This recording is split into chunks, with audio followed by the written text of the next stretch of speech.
Бүгін міне аруана деген тамаша әнді үйренетін боламыз сандар арқылы. Ең бірінші 7-ші пернеге барамыз. 1, 2, 3, 4, 5, 6, 7. Екінші саусақпен басамыз мына сызықтың дәл алдынан. Бұлай бас бармақпен шертіп тартамыз. Алғашында бірлеп тартамыз. Сосын үшінші саусақпен, үшінші саусақ деген мына саусақ 1, 2, 3. Яғни мына төртінші саусақтың алдындағы саусақ үшінші саусақ болып есептеледі. Осы үшінші саусақпен 8-ші пернені басамыз. Міне қасындағы 8-ші перне. Санап тауып аламыз. Міне мынау 1, 2, 3, 4, 5, 6, 7, 8. Үшінші саусақпен бірлеп тартамыз. Сонда 7, 8, қайттан 7. Сосын үшінші пернені басамыз. Мына бірінші саусақпен. Қай саусақпен басу керек барлығын астына мына жерге жазып қоямын. Схеманы қарап отырыңыздар, иә? Міне.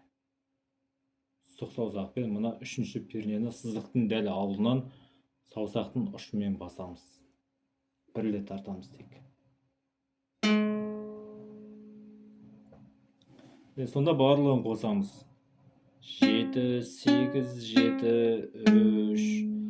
Сөзмен айтатын болсақ, өз баланнан тоқтаймыз. Әр қарай сандары 7, 8, 7, 2. Жаңағы саусақтармен. Артық ба. Мына жерінде өзгереді. Екінші пернені басамыз. Ла, артық бала. Қайттан артық бала. Сосын 5, 3, 0. Қай саусақпен басу керек, оны қарап алыңыздар, астында мына жерде тұрады. Мен тек қалай тартылуын айтатын боламын. Енді бар ма ана дегенді айтамыз. 5, 3, 0. Бар ма ана.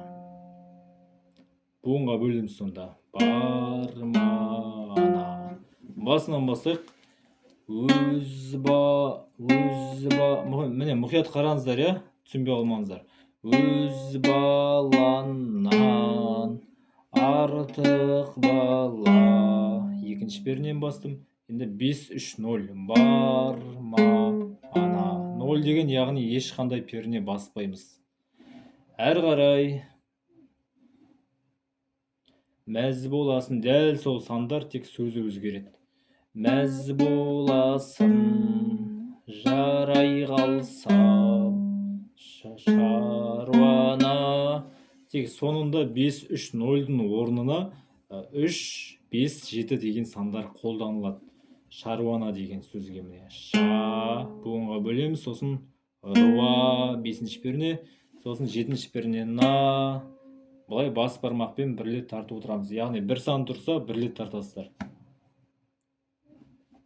Шаруана. Міне біз алғашқы бөлімді аяқтадық. Енді әрі қарай сандары 12, 14, 12, 8.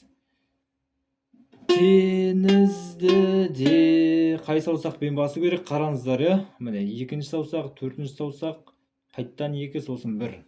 12-ші перне, иә? Санап алыңыздар, шатасып кетпеңіздер, мына 11-ге барып. Міне қайттан. Теңізді де 12, 14, 12, 8. Әр қарай кешіп өтіп. 12, 14, 12, 7. 7 болып кетеді 8-дің орнына. Бұда. Кешіп өтіп. Одан кейін әр қарай 8, 7, 5. Жетпейме. Міне екінші саусақ 1, 1. Жетпейме.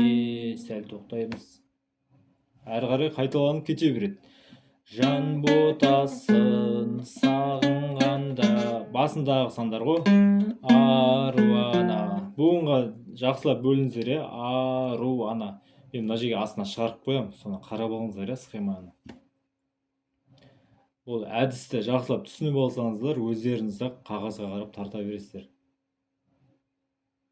тек қалай тартылуын, қай жерді қосып айту керек соны біліп алсаңыздар, қарап жаңағы видеодан. Ал енді келесі шумақта дәл сол сандарға қайталанады, бірақ сөздері өзгереді. Әрі қарай келесі шумағы. Ару анасын мен баланмын жана. Бұл үшінші шумақ па әлде? Міне, үшінші шумақ болса да, екінші шумақ болса да, жаңағы дәл сол сандарға қайталанады.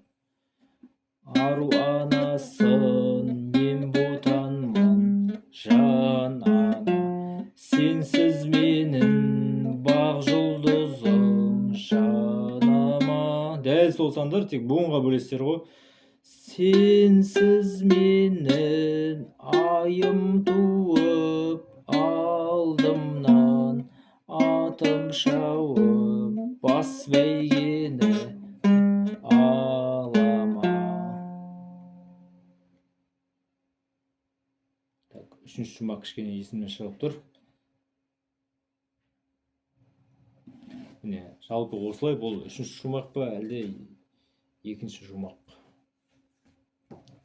Жалпы қайталанады, иә, буынға бөлесіздер. Ару анасын жақсылап қарасаңыздар, дәлме-дәл сәйкес келеді.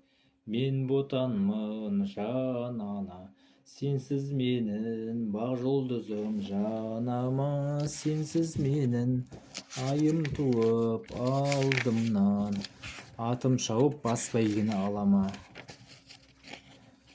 Асыл анам сенен қуат алайын. Жаңағы екінші шумақ есіме түсіп отыр.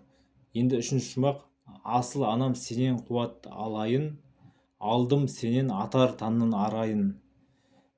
Сенің ғана жанарында тұратын мейірімді бір өзіңнен табайын. Осылай, міне, қателеспесем. Бұл үшінші шумақта дәл жаңағы сандарға сәйкес келеді. Яғни міне сандары 7, 8, 7, 3, 7, 8, 7, 2. Мына жақтағы сандары.